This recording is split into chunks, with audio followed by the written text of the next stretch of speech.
This is the award-winning Lee Pitts Live. Brought to you by the North Law Firm. For car accidents and negligent security cases, call Joe at 239-337-1191. By Crime Stoppers of Southwest Florida. Report crimes and get paid with nobody knowing your identity. 1-800-700-TIPS. And by Lee Health. Southwest Florida, welcome to Lee Pitts Live. I'm so thrilled to be here at the Stars Complex. We're here in the park today, just out here chilling. I like to bring the show out sometimes to just feel the air, be a part of what's going on in the community. Hear the basketball going on to my right. People outside playing basketball, babies crying in the background. The Stars Complex is right here in Fort Myers, and we're just under the palm trees enjoying ourselves. And we're looking forward to a dynamic musician showing up in our midst. He's a standout music director over at Florida Gulf Coast University. Brandon Robertson has a new CD that's going to be hitting the charts soon. He's doing a lot of stuff in the community already, and he plays the upright bass.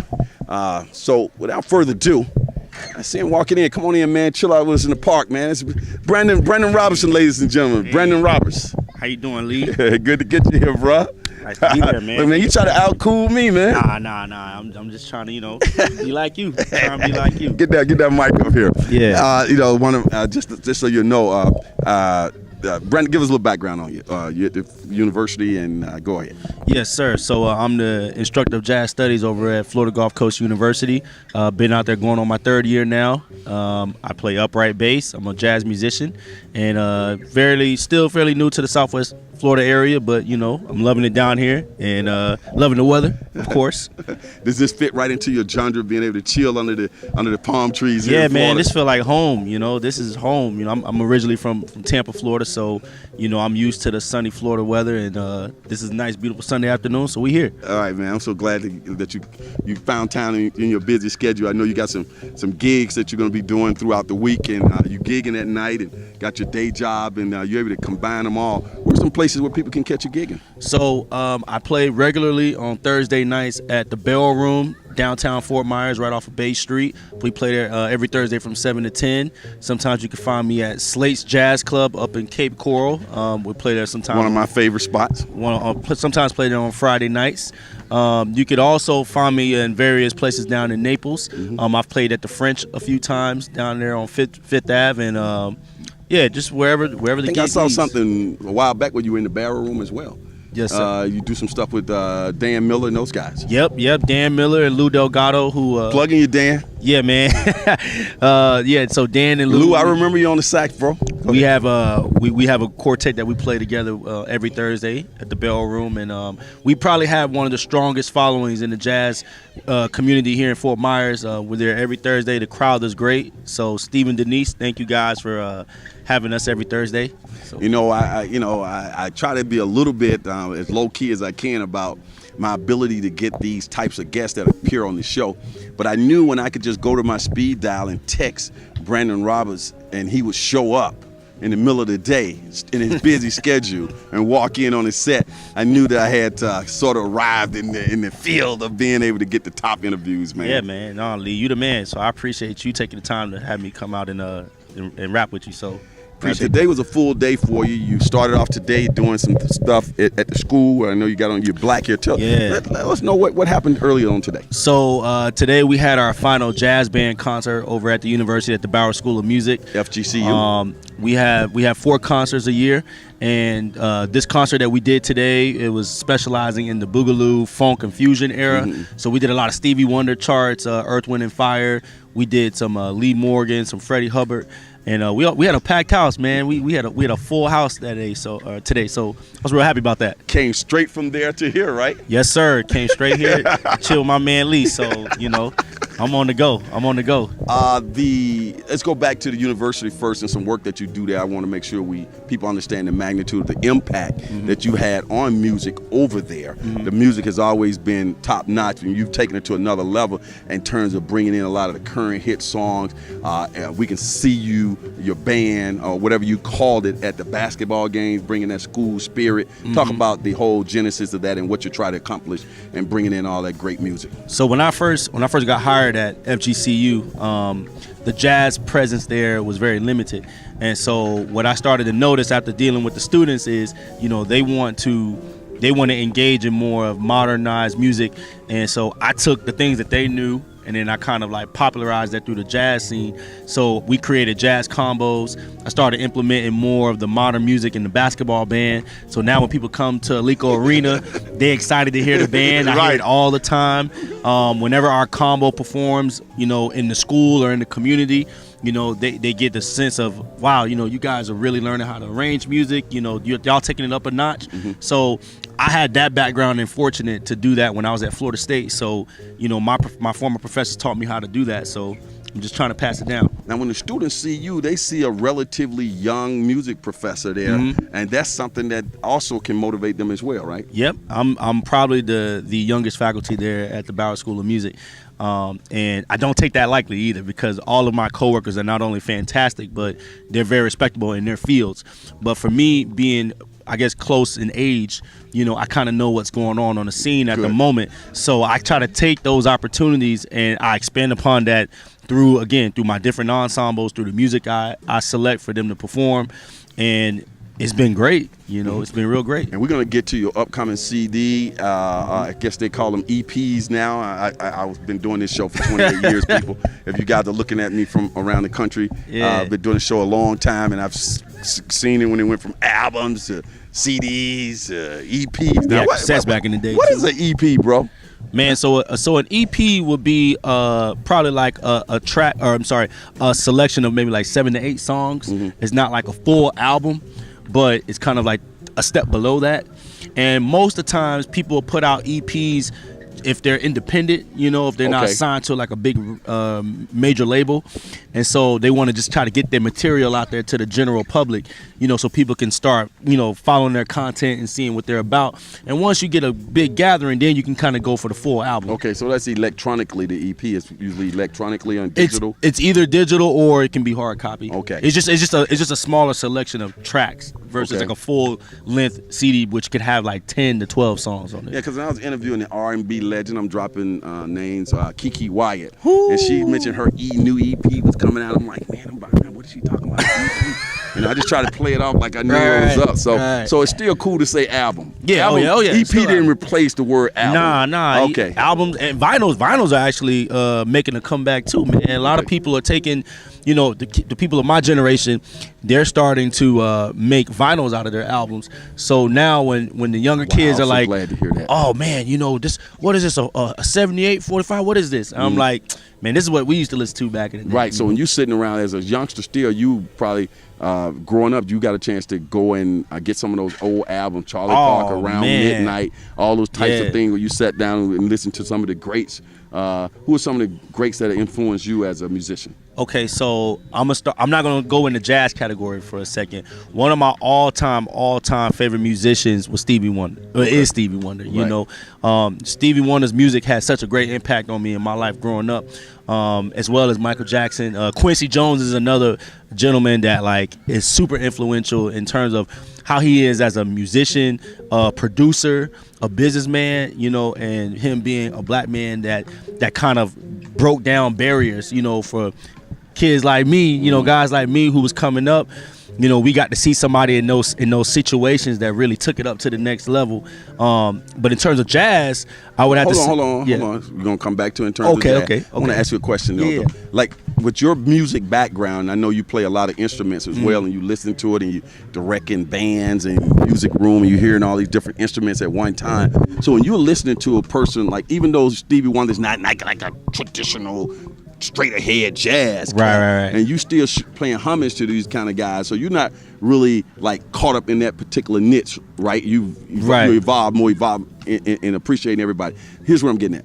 I'm listening to Stevie Wonder and I'm saying, that dude sound like he's bad. But I know you hearing and more than I'm hearing. And I'm just a guy listening to his music. That dude's a genius. But you hearing all the details behind it, you know more. What makes Stevie Wonder such a genius when you're listening to him? Because you can feel his music. He's, he makes it very humanistic. Like it's more relatable when he's telling his story, and it's from a human aspect versus kind of like the melodic aspect. Me being a musician, I can say, okay, I can break down the different chords that he's playing, or like the way he's singing these melodies is sounding hip, but his stories is what hits me, man.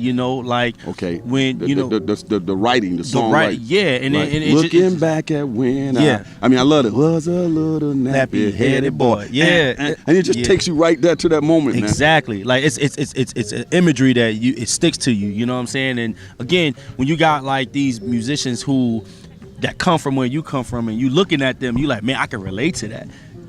So that's why I mentioned those guys first, because that's what I grew up listening to. My grandparents played all that music to me. Okay. Slide Family Stone. So you still got respect for them too? Oh, you don't yeah. look down at them. Nah. They're playing all that pop, that crossover music. Nah, man. But that's the thing. Great musicians are timeless musicians. Right. They know how to transcend. That's why Miles Davis was as big as he was, because every decade he just transcended. He followed the movement. He followed where the music was going. So he didn't want to just stay behind and say, I'm gonna just play bebop all day. He had an electronic album. He had a funk album.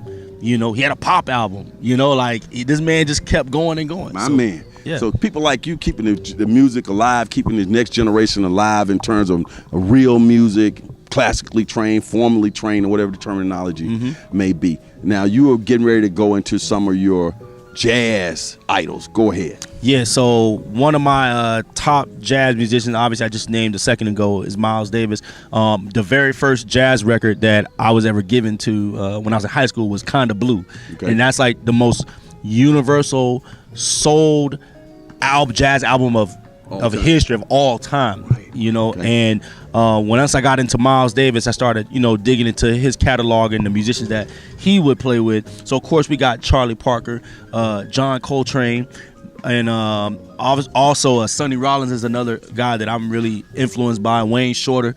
But then when I take it up to bass, Paul Chambers. All day. Paul Chambers, who was a Detroit bass player, played with Miles.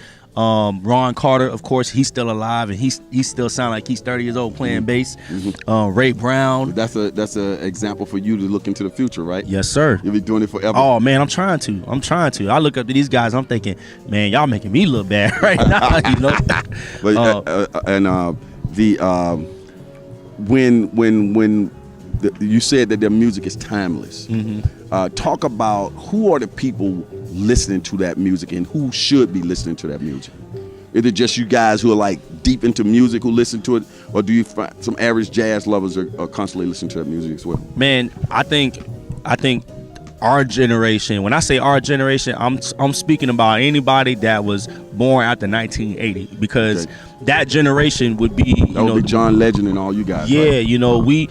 We have to look up to those who set the trend for us. And I actually just talked about this at my jazz concert. I told the audience, I said, there's a difference between in the moment music, which is what's happening right now, versus timeless music. The reason why we can play Earth, Wind and Fire music, the reason why we can play Stevie Wonder's music, the reason why that we can still listen to Prince, or guys who have transcended on and passed on, like they made music that is so relatable that people of our generation currently can listen to it and say, man, it sounds like this was just recorded yesterday. I see. So I feel, this is just my suggestion, but I feel that the younger generation should be the ones that should be catering to this timeless music, because it's American music. It was made here in America. It was rooted in America. One of the few original forms of music that in the world that originated here. Am I correct that country music, hip hop, and jazz are the American? Jazz was the very first popular form of music originated in America. Okay. So I tell my students that everything you hear on the radio, country, pop, hip hop, R&B, blues, all that spun from jazz. I got you. All of it. Gospel. Yeah, gospel, all of that, man. So, this music this is a dying art form. So if the guys like myself and those who are already out there currently doing it, if they don't preserve it and they don't push it on to the next generation, then America's just going to lose its touch. You know, it's going to lose its sense of accountability of where we come from. You know, and I like to tell people, you know, that yes, I can deem jazz music as black music, but it was made in America, so it covers all of the history that's happened in America, all of it, you know. And everybody, even some of the celebrities that I've had the chance to encounter and meet, man, they agree with me on that. They're like, you know, we're glad that you think like that, because yes, it is. I believe, you know, it still is to my heart. It's black music, you know. Like, no one can convince me otherwise. Right. However, the history of America, everything, man, like when you listen to these jazz records from the 50s and 60s, it was setting us up for what was about to happen 20, 30 years later. And if you look at what current times is what's happening right now, it's a repeated cycle. So that music is still very relevant. Wow. And it hits harder now to the youth that are listening to this music now. So we can still trace that music into what we're hearing from Jay-Z and all those all guys. of it, man. Matter of fact, there's a Kendrick Lamar album that he came out with in 2015. And he has a song on there that verbatim was a Miles Davis song that he revamped. And when I broke that down to my class, my students were like, man, I wouldn't have even guessed at that. I said, this is what I'm trying to tell y'all. Right. You know, our music, jazz music, has spawned so many different genres that you can mix it up, you can throw whatever element in, you'll still find elements of it. Mm-hmm. Now, some of the jazz greats, were they able to read music like you can do, or some like the Charlie Parkers of the world? They could read music as well? Yeah, so you had these guys who, what we call rote musicians, where they played a lot of things by ear, but they were just so musically inclined and musical geniuses that they could hear things and then they could portray that through their instrument. Now, you had guys who actually did go to school and study music. I know Ron Carter went to school. He played cello for a little bit, started off on cello before he switched to bass. A lot of these guys can read music, but jazz music originally, I mean, it was more improvisation. Yeah, they taught you a riff, or like what the Count Basie band used to do. They used to create these riffs on the spot. Like if you listen to 1 O'Clock Jump, came out in the mid-30s. And Basie, literally, the riffs that you hear on that record, they did it right there on the spot in the radios. It's like right there on the spot. It wasn't something that they just wrote out. They just kind of played these riffs, and then that's what became the trend, And then over time, guys took that concept and they said, well, let's expand upon that. So guys like Parker and Bird, pianist Bud Powell, bass player, Oscar Pettiford, these guys like this is what I'm talking about. This dude know this music. These guys just kind of like expand on that, and they turned to improvisation and broadened it. So now you got cats like Miles Davis, who was just thinking like he was a forward thinker, man. Like he thought 20 years ahead of where he was. So that's why a lot of people couldn't really relate to him at first. He was thinking big, bro. Yeah, thinking big. Yeah, exactly. In short, he was thinking big. Inside joke. Yeah. Let's come. I want to plug FAMU. I think you mentioned you came here from FAMU. Or did you, Florida State. Florida State. Let's plug Florida State. And I guess they must have they produced you and you enhanced your music capabilities there. So we want to give them a little credit. Tell us about the music department there. So and your professor, they're watching this now. He's your student. Yeah. So the jazz faculty there is amongst probably the greatest musicians in the world. My teacher, Rodney Jordan, who actually, if I can make a plug real quick, he will actually be here on April 19th performing at the Sidney Byrne Arts Davis Center. That's him. The guy, I think he had a trumpet, didn't he? No, that's Leroy Jones. Okay. I think that's happening now. Okay. But the Marcus Roberts trio, Marcus Roberts he's like our Chopin of our generation, man. He's like, we call him J Master. He's a pianist, and he was actually one of my professors too at FSU. He's bringing his trio down with my teacher Rodney Jordan and Jason Marsalis on drums. They're performing there on April 19th. But so I'll be getting with you for some free tickets, man. Oh man, let's see what we can do. Make some stuff happen. I may can get an interview with him. I want people to also know that in the future, you'll get to see him live performing at Lee Pitts Live After Work with his trio. or is it a quartet? Nah, it'll be a trio, man. The vibe. You know, we 3-piece group, bass, drums, piano. My pianist, Joel Law, my drummer, Jordan. They're gonna be holding it down. So you guys, Yeah. I forgot that date, but we'll get that. You remember the date? It's in the fall. Fall, sometime in the Right, fall because we time. get these Lee Pitts Live After Work is where we come downtown Fort Myers at Club Celsius once every other month. Starts at 5 o'clock, goes to 10 o'clock, and we have live music, dancing, networking, food, vendors are there, interviews are taking place. It's a spectacle with red carpet photos, the works. On one of these events coming up, you get the chance to see. And make sure y'all come out to that, man, because he don't play with these events. It's killing. Yeah, it's killing. Now let's go to you fancy yourself as a bass player, right? Yes, sir. Okay, yes, even sir. though you play other instruments, right? You decide to specialize in the bass. Are you guys relatively rare bass players now? Oh man, it's funny. I was just having this conversation with my students. I was telling them, like, you know, out of all the instruments that you can have in a band, you cannot function without a bass player. Like, you need a bass player for everything, you know, and bass players will always work, especially those who can maneuver in different genres and not just restrict themselves to just one thing. Like, I could tell people, okay, I'm a jazz bassist, but people then are gonna box me in as a jazz bassist. They won't say, well, Brandon's a bassist, so I can call him from other things to perform in, you know. So yeah, we're very rare, man. Like, As people can see over to your right, the stand-up bass.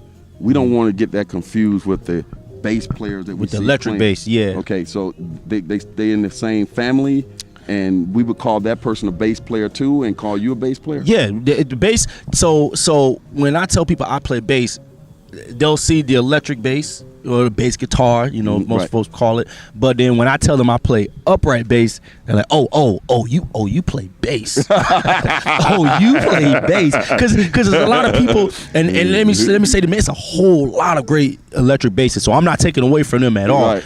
But it's rare where you'll see somebody that can really play the upright bass, and it's even more rare when you find somebody that can do both. Okay, You know? really? Yeah, man. It's two different concepts. Because it's two different concepts, and I always tell people it's two different instruments. Okay. You know, they both are low ends, they both got strings on it, but they're two completely different instruments that function in two different scenarios. You know, so I mean, I pride myself at playing upright because I know there's just not a lot of people that can do it. Remember, you guys saw Brandon Roberts here in an extended interview early on, because he's on his way to a whole nother level. He's got a album that's now getting ready to go into production, and the community supported him in that effort.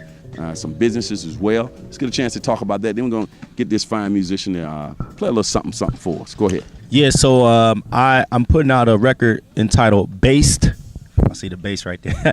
Based on a true story. The whole entire album is 9 originals with two jazz standards, East of the Sun, West of the Moon, and Benny Golson stablemates. But the 9 originals are pretty much an autobiography of my start as a musician, starting all the way back from the early 2000s when I began college and my music career to present day now, me being a professor, a full-time, you know, musician, and just trying to make it out there. What's it like for you to know now that you're starting to realize that dream that you had of doing this sort of autobiography in music? Man, I knew the timing was right after my children was born. You know, that's when I realized, I said, man, I need to leave a legacy for them. You know, I need something for them to look back on and say, okay, I know where my dad started and how hard it took for him to get where he is. And so you'll hear that in a lot of the songs on the record. Like, you can hear the transition of me growing as a man, growing as a musician, and finding myself and becoming the person that I am today. Okay, so you're gonna play a little piece for us, and we'll come back to talking about some of the things that you're gonna be doing in the community as well. Before you reach over there and grab that bass, kind of because I can't really talk to you while you're playing, right? Right. I recall. Yeah. Kind of tell us what we're gonna hear. Okay, so actually, I'm gonna play a song right off of my record. It's a song that I wrote for my son. It was the most recent one. I just wrote this back in January, and this is it'll be entitled "Mavens Arrival." Okay. And how can people get in touch with you and keep up with you? Social media, website? Yeah, so you can follow me on Facebook at Brandon Robertson Music. You can also follow me on Instagram at Brandon Robertson Music. I'm on Twitter at Brandon Rob Music. Okay. And then I have a YouTube channel under Brandon Robertson Music. And the great thing is you guys can always rewind this interview and write all of that down. Yes, sir. All right, let me grab this from you while you reach over there. As he reaches for this, he plays the bass. When you have to catch a taxi cab or on a flight, you got to pay for two people. The bass to have the whole seat, right? Man, you gotta take up 4 seats. All right, let me know when you're. I'm ready, bro. Okay.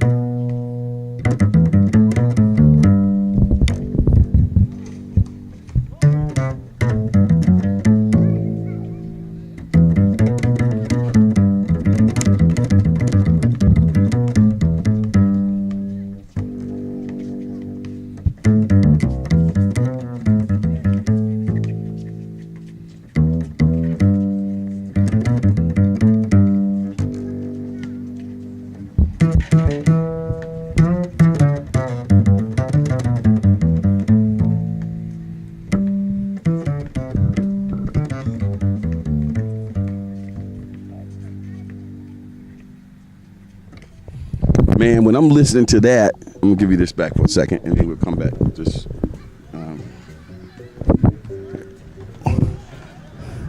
let me tell you something. When I'm listening to that, while he's putting that down, when I'm listening to that, I'm thinking about Charlie Brown, the Peanuts cartoon, and some of these other animated films where we hear music playing to set the theme and carry the movie along. And in that particular song, you know what I was thinking about, man? Yeah, that's the great thing about music, right? It allows you to escape to different areas. I'm thinking about a nice walk in the park, Right. Or I was thinking like it was taking me into like a Spike Lee movie where I hear, just that music setting the scene for different things. Right. What do you think should come to people's mind when they're listening to that particular song? Well, I was in the studio and I was trying to complete the record, and I said, man, I had this melody that came up in my mind, and I said, man, I need to get this out. Wow. So I started playing it, and then my engineer's like, man, that sounds almost like, if a baby's like first cry, like when they come out and they see the parents for the first time and they open their eyes and you feel that joy. So I was like, man, you know what? That's a good description. I never thought of it that way. Right. And that's exactly what I did, man. I kind of expanded upon that, and then that's why the song is called Mavens Arrival. Okay, Mavens Arrival. Keep on doing what you're doing, bro. Who is this guy? This one is good when you're in the community, man. We better get him to hit the button for it. Hang around. I want you to snap a picture. Can you snap a picture of us, by the way? We need some pictures taken. And you can come around to this side as well. We got a guy. This is the great thing about being out here in the neighborhood, man. Cats can walk up and snap a picture for us. we needed to get a picture. We're gonna act normal. We're gonna keep talking. He'll snap a few pictures for us. Yeah. When I was looking at you doing what you were doing with the bass, I saw where it was a requirement for you to be very ambidextrous with both hands. Is that a process? People who do what you do, is it a long process to get both of those hands moving like that? Yeah, as a matter of fact, I would always relate playing the bass to like a drummer. On a drum set, there's 5 different components that the drummer has to do, but you only got 4 limbs. So it's like, well, how do you play 5 different components and you got 4 limbs? And so it's about coordination. So knowing what the left is doing and also what the right is doing, they both got to understand their roles. And so once each hand understands their roles, then it makes things a little easier to kind of just let it become like second nature, and not having to think about, okay, my left hand is doing this, but I got to make sure my right hand is moving at the same time, you know, and it's a process, you know, and that's what, you know, practice is all about. Now, it's not GoFundMe, but you have a page out there. What is it called? It's a Kickstarter. Go ahead, talk about that. How people can go out and continue to be a part of what you're doing. So what I did was I formed a Kickstarter program, a campaign that I'm trying to find help to raise these funds for the final production of the album, the marketing, and also the distribution of the album. Now, I originally didn't want to go that route, but then I realized, I was like, man, you can't do anything on your own, and you're gonna need to ask help. So I humbly put this thing together. I put a video up on the Kickstarter for people to see what it is that I'm trying to do. And also, now that we're on the topic of it, I want to go ahead and throw this in. For this Kickstarter campaign, once I reach the goal, because I really do believe that I can reach the goal for these funds. Once I get the album in my hand and I begin to do my shows and I start doing my final sales, I'm going to take 10% of my sales and I'm going to donate it to the RCMA Community School over in Immokalee. Great. One of my former students that went to FGCU, Marissa Gonzalez, she's the music teacher there, and I went to go work with the kids last year, and I just remember looking at them and how excited they was, you know, for me to be there and show them my instrument, teach them little things here and there about music that they probably wouldn't have, you know, not been able to access. And so I took the liberty to reaching out to the principal there, and I asked, you know, we had a conversation, and she's like, man, that'll be amazing, you know, we would really love that. And I know, you know, Lee's really good about giving back to the community, so it's only right, you know, if I were to ask for help, that I need to show that, hey man, your money's going to a good place. It's not just for me. You know, it really ain't just for me. And you're gonna really see him in the community. I'm gonna be working closely with my good buddy here, and we're gonna make sure the kids get a chance to experience him. Some high school students, elementary school, young kids who may have some kind of music aptitude. Let's go back to the passion that you have for the next generation. Particularly, you mentioned the school out in Immokalee, right? When at that level, like elementary school, middle school, do they have the proper funding or instruments or stuff that you may have gotten when you were younger? Because I think I heard those types of things are taken out of the schools now. Yeah, and that's a good question, man. Because when I was in elementary school, you know, I grew up in a very low impoverished area over in Tampa, and you know, my elementary school, we only had maybe 3 or 4 instruments that we had to split between 12 kids. So I was just lucky enough that at the time I was the tallest kid in my class that could actually hold an upright bass. And I decided, you know, just to play bass. But nowadays, man, with all the cuts that are happening in the arts, you know, and particularly music, you know, and music is probably one of the most flourishing genres or elements that can really enhance a child's brain. You know, it's studies proven. You know, it's proven studies out there. To me too, all the students that play an instrument, they make good grades in school. Yep, exactly, and they excel in their classes. They're more disciplined because they know the hardship and what they need to do in order to, you know, succeed. And so with kids being at that level, man, that's when you got to reach them. You got to reach them early. You know, by the time they get to high school, I think they would have already figured out like kind of an idea what they want to do. And if we don't train that next generation of musicians, they can become extinct. Exactly. People just think that stuff happens by osmosis, but you actually kind of have to continue to pass these crafts down, right? Exactly. And that's the way I feel about with swimming. You got to train the next generation. You got to train them, and that's why when I'm in these schools, man, like I'm more hands-on. You know, I'm not there just to give a showcase or a clinic to just say, okay, you know, this guy can play bass. He's coming in here doing a support, a charity work for our students. It's more than that. Okay. It really is more than that. Let's break this up again with a little bit more music. We got our cameraman right there. Let's go grab your instrument and continue to work our way through this documentary here that as this promising musician here in the Fort Myers area right now, Brandon Roberts, continues to climb in popularity and his great work with his music and in the community. Brandon, what are we going to be? What can we look for in this song that you're going to play now? So this next one is another song that's off my album. It's a jazz standard that is very popular, but not as popular that you would see bass players play it. And this is entitled "East of the Sun, West of the Moon." Yeah, I remember that song. Now, before you do that, I want people to know that we got kids who are starting to come to the fences and things right now. They're observing Brandon. See, that's what role modeling is. Let's go. Okay.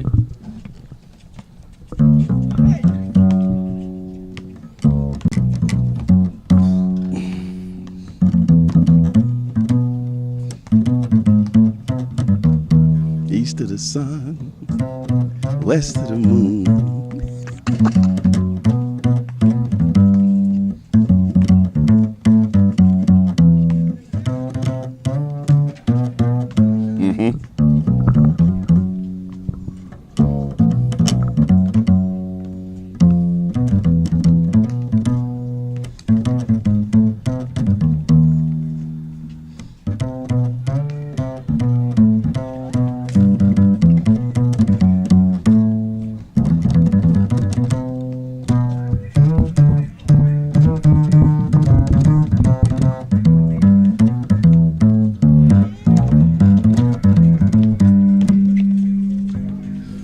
We got that New York City feel here, like we're in the, what's that big park in New York, man? Central Park. Like we're in Central Park. Go ahead and put that up. I know you have to handle that closely. I see a few dings on it. You probably don't like bumping it on anything. Thing pay the bills, man. Okay, while you're setting that up, when can people expect your music to start hitting the market? I know you're in the studio now, but by the end of the summer, something like that? Yeah, so I have a tentative release date sometime in September. Once the Kickstarter campaign completes, I will be then moving forward to getting the mass production of the album. I've been in contact with a really well-known distribution company that's been helping me get all the logistics down. Also, I'm going to hire a publicist that can help me get the really body of work all the way out there. I'm gonna have some early pre-releases in July, hopefully in July. That's really what we're shooting for. My team is working real hard on that. Okay. But the actual release date will be sometime in the fall. Yeah, we got to look at doing a listening party. I'll get with you on that. Maybe I can help you out with that. Just have a crowd that I can pull together and have a Brandon Robertson listening party. Oh, man, that'll be killing. Yeah, we do it the right way. I know you're a family man. Yes, sir. I see pictures of you with your wife and your daughters. I think you got all girls, right? No, I got a little girl and a boy. All right, I want you to. They're gonna be looking at this years from now as well. You'll be an old man with gray hair, but I want you to make them famous. Call their name on TV. Yeah, so I'm married, happily married for 5 years to my beautiful wife Angelica, and then we got 2 beautiful children. My daughter Noelle, and then my son Maven, who was just born last June. So he'll actually be turning 10 months on Wednesday. Yeah, so I think you were on my show when your wife was expecting. Yeah. You never knew when you might go into labor. Man. That's right. Year, yeah, man. So I'm in the middle of all of that, man. Yeah. Man, let me tell you, man, it's just been a pleasure to have you to stop out here with us and just chill under the palm trees here in Fort Myers, Florida. We're at the Stars Complex. Lee Pitts Live is here. Johnny on the spot. Mm-hmm. He has to go off to some other gigs. Another gig tonight. He's in high demand. Let's make sure we tell people how to connect with you again. Yeah, so again, you can follow me on all social media platforms. Facebook at Brandon Robertson Music. Instagram at Brandon Robertson Music. My YouTube channel is Brandon Robertson Music. And then on Twitter at Brandon Rob Music. Okay. And again, the Kickstarter, if you go to my Facebook page or my website, which is BrandonRobertsonMusic.com, I have a section on there for the campaign. Any donation and pledges would be very appreciative. I really, really gratefully, humbly would appreciate it. And just so you guys know that, again, that money's not just coming directly to my pocket. I'm giving that back because, I had somebody help me out. Starting that as a youngster, so I want to be able to pass that on to the next generation. So, and I will be headed to that page as soon as this interview is over. Yes, sir. And thank you, Lee, man, for bringing me on, man. It's always a pleasure, man. My we'll brother. be getting you back when yes, sir. We're ready to drop that, and we'll be planning for a listening party as well, so people can come out and enjoy that great music. I'm gonna take this from you and let you just walk off into the sunset. And as he's moving along and leaving right now, I want to let everybody know that this is what we're doing here with Lee Pitts Live. We're coming out and we're doing these types of things to highlight people in the community and to catch rising stars on their way up. And I just have the fortune of being able to do that. That was Brandon Roberts. This is Lee Pitts Live. And we encourage you to come out to Lee Pitts Live after work. This coming May 3rd. It's going to take place at Celsius Nightclub, downtown Fort Myers. Starts at 5 o'clock in the afternoon on a Friday, and we go to about 10 o'clock, live entertainment, music, dancing, food, vendors, photos, you name it. it happens. So we're gonna over and out you right there for us, and we'll be right back.